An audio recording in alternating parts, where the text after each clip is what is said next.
ओम स्वस्ति श्री गणेशाय नमः। नारायणं पद्मभवं वसिष्ठं शक्तिं च तत्पुत्रपराशरं च व्यासं सुकं गौडपदं महान्तं गोविन्दयोगीन्द्रमथस्य शिष्यं श्रीशङ्कराचार्यमथस्य पद्मपादं च हस्तामलकं च शिष्यं तन्तोटकं वार्तिककारमन्यान् असमद्गुरून् सन्ततमानतोऽस्मि। शङ्करं शङ्कराचार्यं केशवं बादरायणं सूत्रभाष्यकृतौ वन्दे भगवन्तौ पुनः पुनः। वसुदेवसुतं देवं कंसचाणूरमर्दनं देवकी परमानन्दं कृष्णं वन्दे जगद्गुरुं। कृष्ण कन्हैया लाल की जय। सभी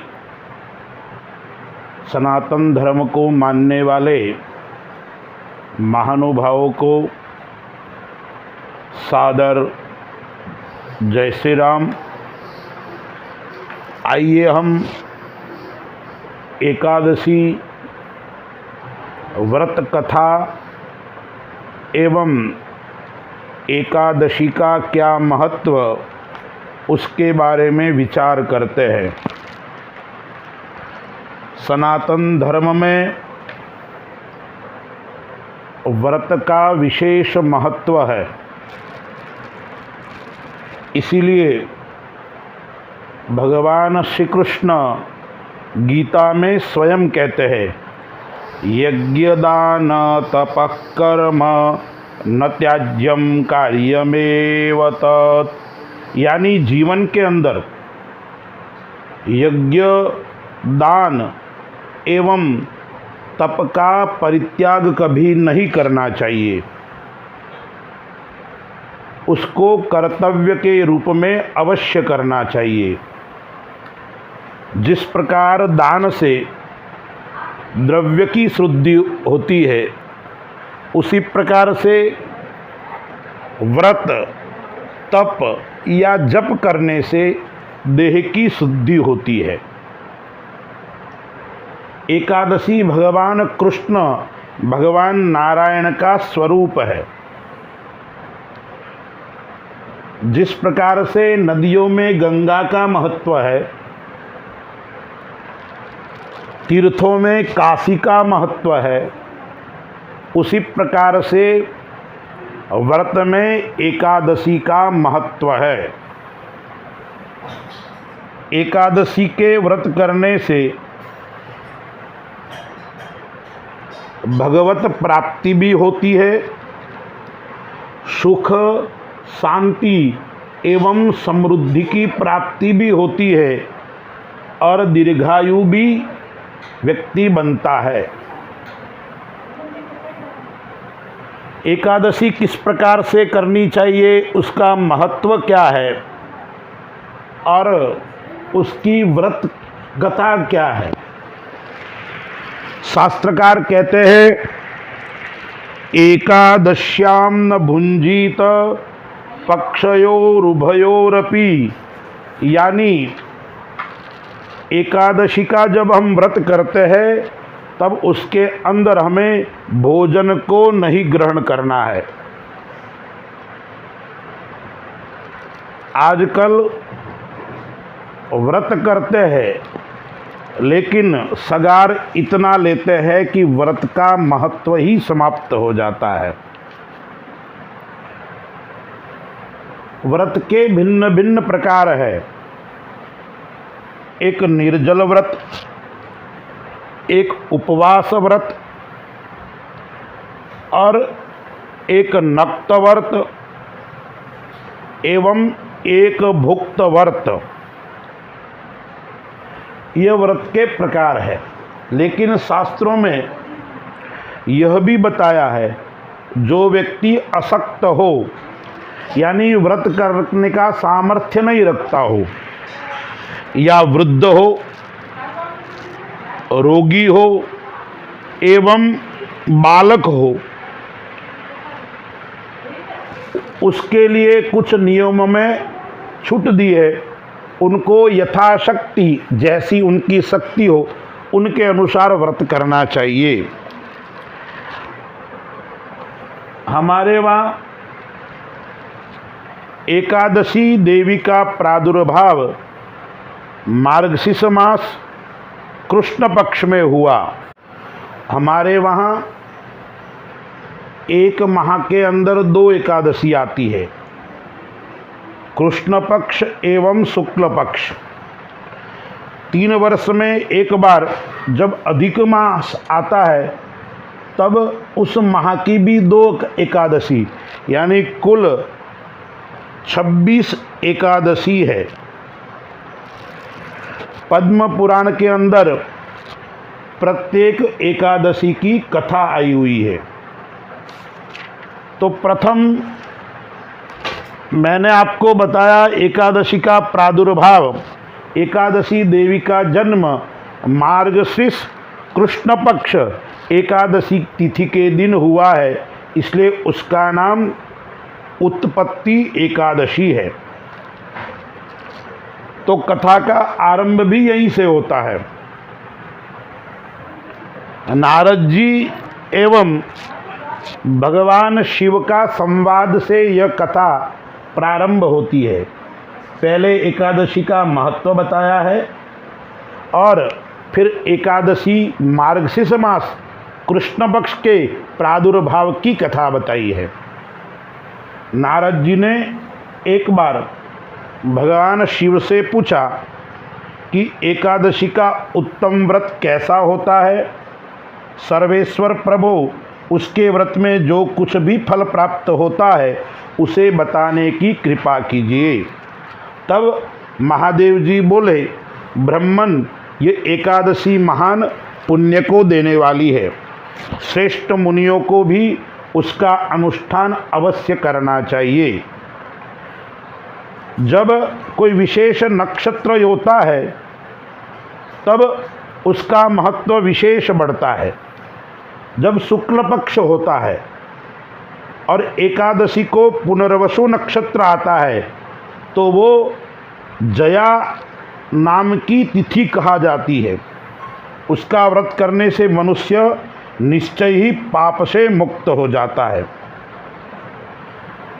जब शुक्ल पक्ष की द्वादशी को श्रवण नक्षत्र होता है और उस दिन जो तिथि है उसका नाम विजया तिथि है, और उस दिन किया हुआ दान, जप और होम वो सहस्र गुणा फल को देने वाला होता है। जब शुक्ल पक्ष द्वादशी तिथि को रोहिणी नक्षत्र होता है, उस तिथि को जयंती कहलाती है। वह सब पापों को हरने वाली है। उस तिथि को भगवान विष्णु निश्चय हमारे सभी पापों को धो डालते हैं। जब कभी शुक्ल पक्ष की द्वादशी को पुष्य नक्षत्र होता है तो उस दिन पापनाशिनी तिथि कहलाती है। जो 1 वर्ष तक किए हुए यदि हमारे से पाप भी हो गए, वो सब पापों का क्षय होता है। जो उस पापनाशिनी तिथि को व्रत करता है उनको विशेष पुण्य की प्राप्ति होती है और भगवान नारायण स्वयं दर्शन देते हैं। उस तिथि को पूजित होने पर संसार के स्वामी सर्वेश्वर श्रीहरि संतुष्ट होते हैं और स्वयं हमें दर्शन भी देते हैं। सगर नंदन ककुतस्थ नहुस तथा राजा गाधी ने उस तिथि को भगवान की आराधना की थी, जिससे भगवान ने उस पृथ्वी पर उन्हें सब कुछ दिया था। उस तिथि के सेवन से मनुष्य 7 जन्मों के कायिक, वाचिक एवं मानसिक पाप से मुक्त हो जाता है। इसमें तनिक किसी भी प्रकार का तनिक संदेश नहीं है। पुष्य नक्षत्र से युक्त एकमात्र पापनाशिनी एकादशी का व्रत करके मनुष्य 1000 एकादशियों के व्रत का फल प्राप्त कर लेता है। उस दिन स्नान, दान, जप, होम, स्वाध्याय और जो भी देव पूजा आदि किया जाता है उसका अक्षय फल प्राप्त होता है। इसलिए प्रत्येक व्यक्ति को प्रयत्नपूर्वक इसका व्रत करना चाहिए। जिस समय धर्मात्मा राजा युधिष्ठिर पंचम अश्वमेघ यज्ञ का स्नान कर चुके, उस समय उन्होंने यदुवंशावतंस भगवान श्री कृष्ण से इस प्रकार प्रश्न किया। युधिष्ठिर ने भगवान कृष्ण को संबोधन करते हुए कहा, हे प्रभु, नक्त व्रत तथा एक भुक्त व्रत का पुण्य एवं फल क्या है? जनार्दन, यह सब मुझे बताइए। श्री भगवान ने कहा, हे कुंती नंदन, हेमंत ऋतु में जब परम कल्याणमय मार्गशीर्ष मास आए तब उसके कृष्ण पक्ष की द्वादशी तिथि को उपवास करना चाहिए। उससे पहले जब दशमी तिथि है तब एक भुक्त रहे अथवा शौच संतोष आदि से नियमों के पालन पूर्वक नक्त व्रत के स्वरूप को जानकर उसके अनुसार एक बार भोजन करे, यानी दशमी को एक बार भोजन। दिन के 8वें भाग में जब सूर्य का तेज मंद पड़ जाता है उसे नक्त जानना चाहिए। रात को भोजन करना उसे नक्त नहीं है। गृहस्थी के लिए तारों के दिखाई देने पर नक्त भोजन का विधान है और सन्यासियों के लिए दिन के 8वें भाग में, क्योंकि उसके लिए रात में भोजन का निषेध है। कुंती नंदन, दशमी की रात व्यतीत होने पर एकादशी को प्रातःकाल व्रत करने वाला व्यक्ति, पुरुष या महिला, व्रत का नियम ग्रहण करे और सुबह तथा मध्याह्न को पवित्रता के लिए स्नान करे। कुएं का स्नान निम्न श्रेणी का है और तीर्थ के स्नान का विशेष महत्व है। स्नान करने के पश्चात और जब स्नान करते हैं तब भी कई प्रकार के श्लोक बताए गए हैं शास्त्र में। तो यहाँ एकादशी के व्रत के समय यह श्लोक है, अश्वक्रांते रथक्रांते विष्णुक्रांते वसुंधरे मृतिके हर मे पापम यन्मया पूर्व संचितम। यदि आपको यह श्लोक नहीं आता है तो गंगा आदि नदी का स्मरण करना चाहिए, सभी तीर्थ को प्रणाम करना चाहिए। व्रती पुरुष को चाहिए कि एक चित्त होकर, दृढ़ संकल्प होकर क्रोध का परित्याग करे। ब्राह्मण की निंदा करने वाला व्यक्ति, पाखंडी, व्यभिचारी, ऐसे व्यक्तियों से इस समय एकादशी के दिन वार्तालाप नहीं करना चाहिए। प्रातःकाल उठकर स्नान आदि करने के बाद में दीपक आदि लगाकर भगवान केशव यानी कृष्ण का पूजन करना है।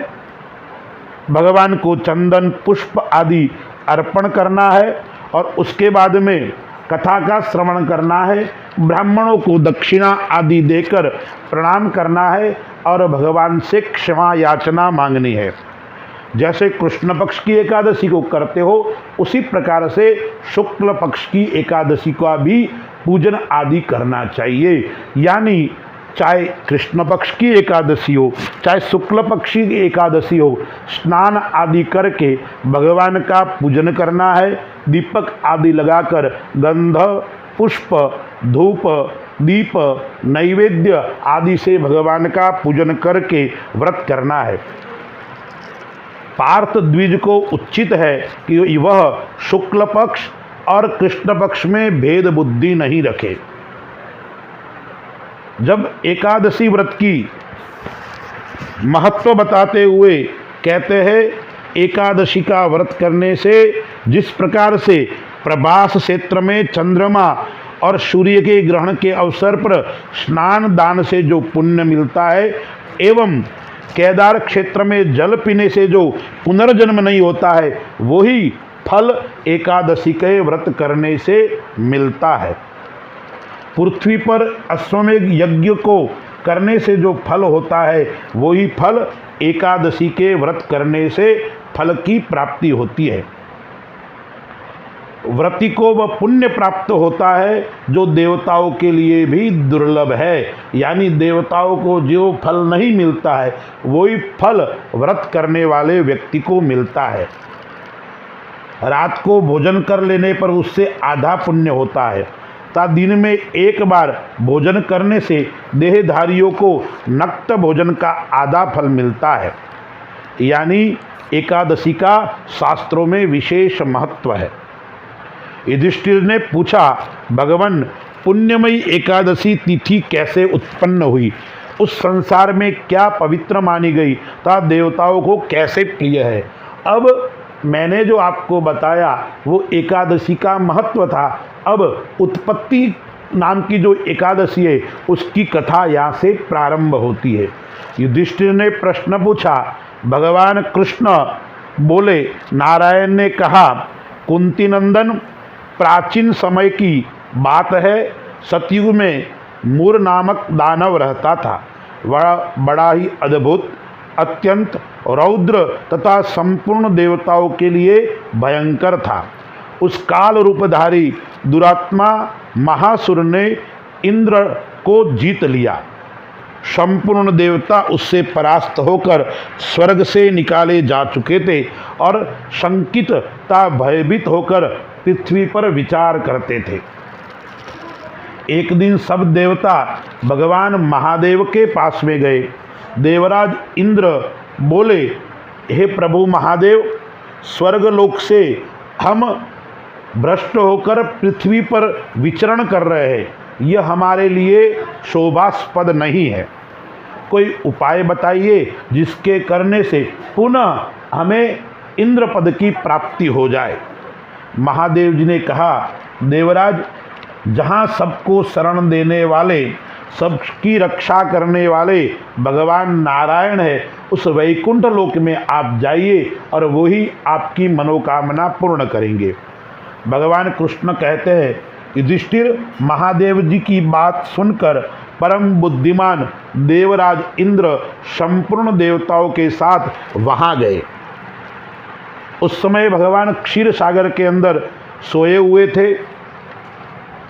भगवान के सामने जाकर देवताओं ने स्तुति की है, भगवन देव देवेश्वर शरणागत वत्सल, ओम नमो देव देवेश देवदानव वंदित दैत्यारे पुंडरीकाक्ष त्राहिनो मधुसूदन। देवता भयभीत होकर आपकी शरण में आए हैं। अत्यंत उग्र स्वभाव वाले महाबली मूर नामक दैत्य ने संपूर्ण देवताओं को जीतकर इन्हें स्वर्ग से निकाल दिया है।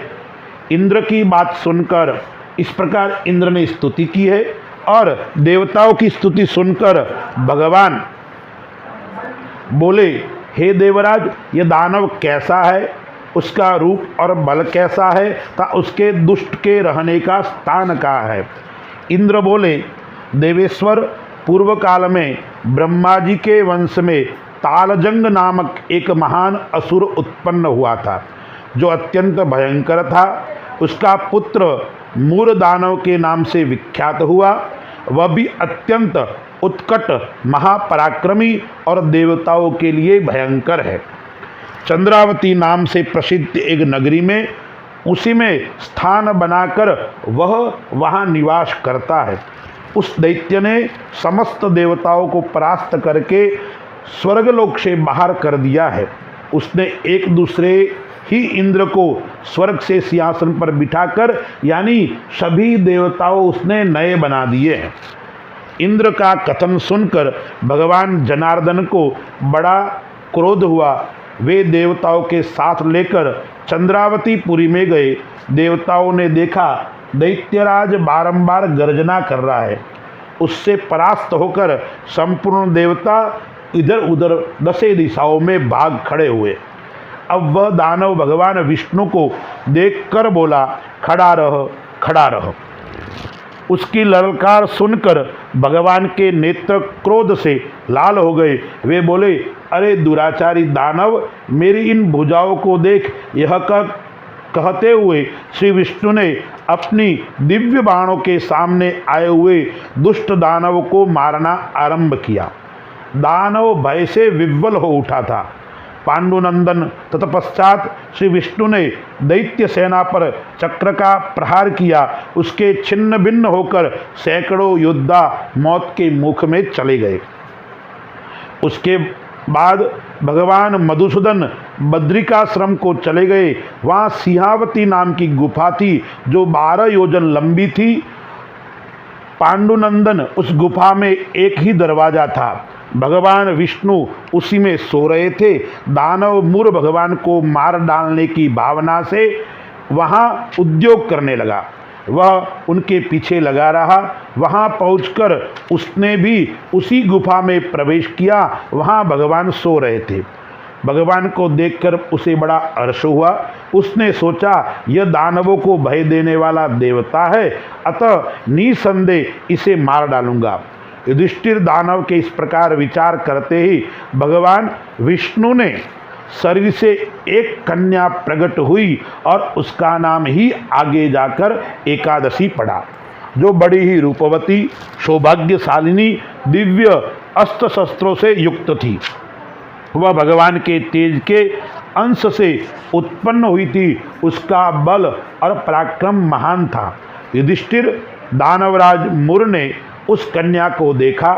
कन्या ने युद्ध का विचार करके दानव के साथ युद्ध के लिए याचना की। युद्ध छिड़ गया।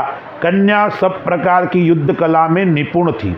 वह मूर नामक महान असुर इसके हुंकार मात्र से राख का ढेर हो गया। दानव के मारे जाने पर भगवान जाग उठे। उन्होंने दानव को धरती पर पड़ा देख पूछा, मेरा यह शत्रु अत्यंत उग्र और भयंकर था, किसने इसका वध किया है? कन्या बोली, हे स्वामिन, आपके ही प्रसाद से मैंने इस महादैत्य का वध किया है।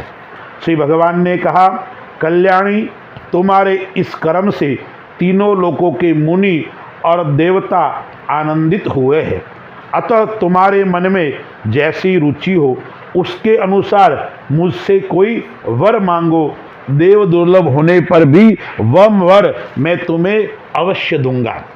इसमें तनिक भी संदेह करने की आवश्यकता नहीं है। वह कन्या साक्षात एकादशी ही थी। उसने कहा, प्रभो, यदि आप प्रसन्न है तो मैं आपकी कृपा से सब तीर्थों में प्रधान, समस्त विघ्नों का नाश करने वाली तथा सब प्रकार की सिद्धि देने वाली देवी हो जाऊं। जनार्दन बोले, जो लोग आप में भक्ति रखते हुए मेरे दिन को उपवास करेंगे उन्हें सब प्रकार की सिद्धि प्राप्त होगी। माधव, जो लोग उपवास नक्त अथवा एक भुक्त करके मेरे व्रत का पालन करें उन्हें आप धन, धर्म और मोक्ष प्रदान कीजिए। तब भगवान बोले, कल्याणी, तू जो कहती है वो सब पूर्ण होगा। तथास्तु, ऐसा भगवान ने कहा। भगवान श्री कृष्ण बोले, युधिष्ठिर, ऐसा वर पाकर महाव्रता एकादशी बहुत प्रसन्न हुई। दोनों पक्ष की एकादशी समान रूप से कल्याण करने वाली है। यदि उदय काल में थोड़ी सी एकादशी, मध्य में पूरी द्वादशी और अंत में किंचित त्रयोदशी हो तो वह त्रिस्पर्शा एकादशी कहलाती है। वह भगवान को बहुत ही प्रिय है।